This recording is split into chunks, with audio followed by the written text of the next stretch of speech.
नमस्कार दोस्तों, स्वागत है आपका हमारे YouTube चैनल पे। तो जैसा कि दोस्तों टीजीटी का एग्ज़ाम बिल्कुल नज़दीक आ गया है, तो आपके पास टाइम बहुत कम है, तो हम भी बिना देर किए चलिए सीधा क्वेश्चन पे आ जाते हैं।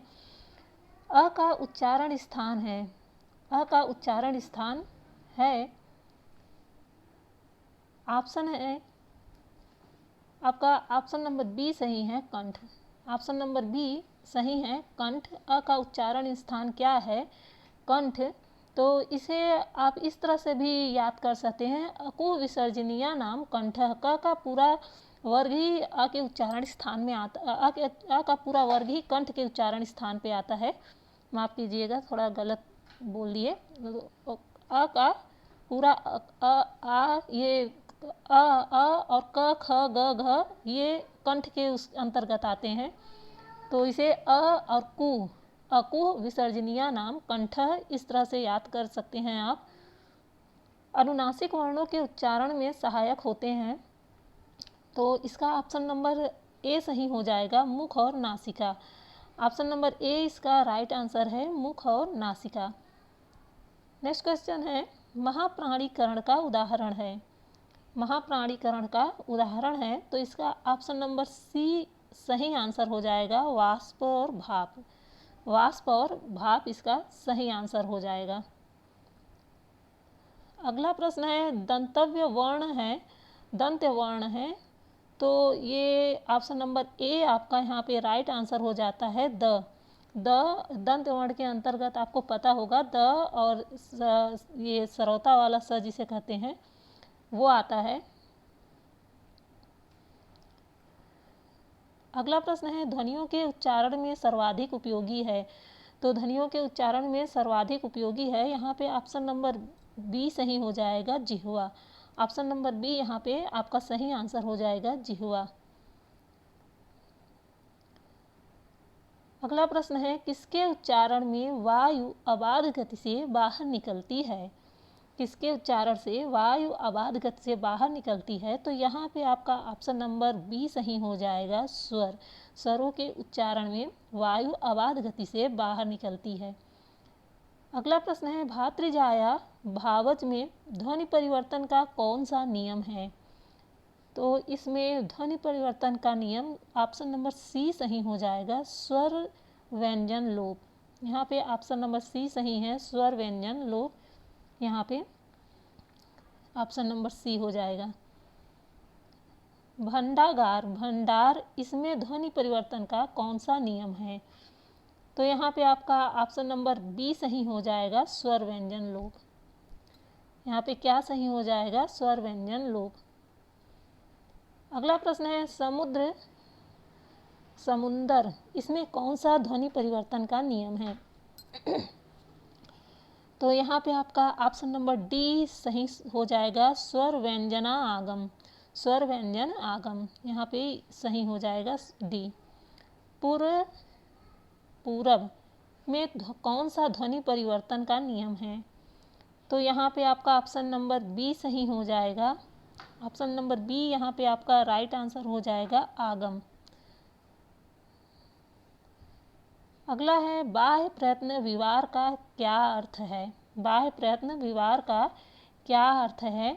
तो यहाँ पे आपका ऑप्शन नंबर सी सही हो जाता है, ऑप्शन नंबर सी सही हो जाता है, खुलना। विवार का अर्थ क्या होगा? खुलना।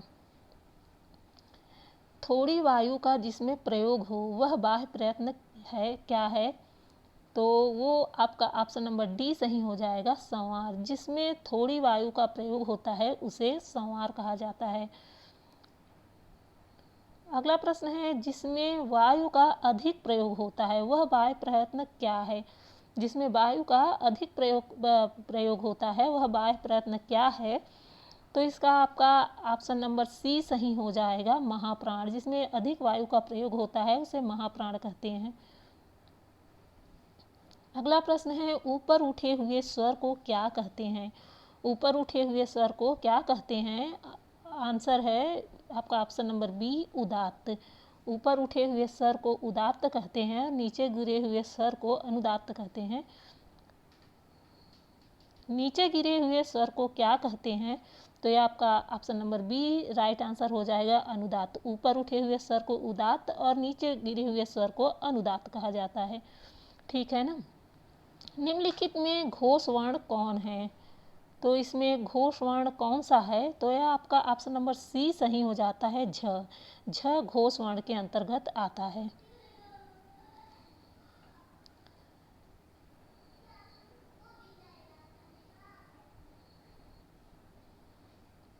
अगला प्रश्न है, निम्नलिखित में किसका बाह्य प्रयत्न महाप्राण है? निम्नलिखित में किसका बाह्य प्रयत्न महाप्राण है? तो ये यहाँ पे घ, आपका ऑप्शन नंबर डी घ सही हो जाएगा।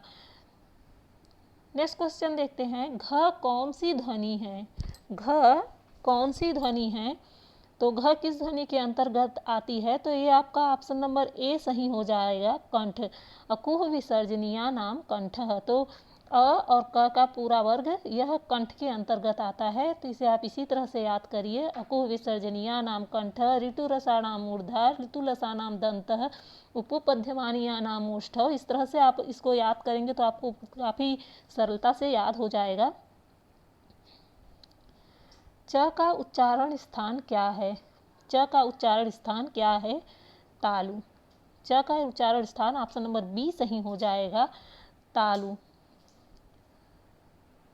नेक्स्ट है, प का उच्चारण स्थान क्या है? प का उच्चारण स्थान क्या है? तो प का उच्चारण स्थान ओष्ठ होता है, उपपद्यमानीया नाम ओष्ठ। इस सूत्र के अनुसार आप अगर इसे याद करेंगे तो जल्दी याद होगा, ओष्ठ होगा। ट वर्ग के वर्णों का उच्चारण स्थान क्या है? ट वर्ग के वर्णों का उच्चारण स्थान क्या है? तो यह मूर्धा है। क्या है? आपका ऑप्शन नंबर बी सही हो जाएगा, मूर्धा। ऋतु रसाणाम मूर्धा, री और ट वर्ग का उच्चारण स्थान मूर्धा के अंतर्गत आता है। ऊ का उच्चारण स्थान क्या है? ऊ का उच्चारण स्थान आपका ऑप्शन नंबर ए सही हो जाएगा, ओष्ठ। ऊ और ये ऊ और प वर्ग ये उपपद्यमानीया नाम ओष्ठ। इसके अंतर्गत ऊ और प वर्ग का उच्चारण स्थान ओष्ठ होता है। ई का उच्चारण स्थान क्या है? ई का उच्चारण स्थान क्या है? तो आपका आंसर हो जाएगा सी, तालु। नेक्स्ट क्वेश्चन है, त वर्ग के वर्णों का उच्चारण स्थान क्या है? त वर्ग के वर्णों का उच्चारण स्थान क्या है? तो ये हो जाएगा ऑप्शन नंबर सी, दंत। लितु लसानाम दंत। तो त वर्ग, ली और त वर्ग ये दंत के अंतर्गत आएंगे। व का उच्चारण स्थान क्या है? व का उच्चारण स्थान क्या है? तो ये आपका ऑप्शन नंबर सी सही हो जाएगा, दंतोष्ठ। दंतोष्ठ व का उच्चारण स्थान होता है। स्पर्श वर्णों का अभ्यांतर प्रयत्न क्या है? स्पर्श वर्णों का अभ्यांतर प्रयत्न क्या है? तो यहाँ पे आपका ऑप्शन नंबर ए सही हो जाएगा, स्पृष्ट। नेक्स्ट है, अभ्यांतर प्रयत्न के आधार पर क वर्ग का ध्वनि वर्ग क्या है? तो अभ्यांतर प्रयत्न के आधार पर क वर्ग का ध्वनि वर्ग क्या होगा? तो यहाँ पे आपका ऑप्शन नंबर डी सही हो जाएगा, स्पर्श। ऑप्शन नंबर डी आपका राइट आंसर हो जाएगा, स्पर्श। निम्नलिखित में संघर्षी ध्वनि वर्ग किसका है? तो यहाँ पे आपका ऑप्शन नंबर डी सही हो जाएगा, खटकोड़ वाला स जो होता है ये स का। नेक्स्ट क्वेश्चन देखते हैं, संस्कृत में स कौन सी ध्वनि कहलाता है? संस्कृत में स कौन सी ध्वनि कहलाता है? तो ये आपका आंसर सही हो जाएगा, ए, ऊष्म। कौन सी ध्वनि कहलाता है? ऊष्म।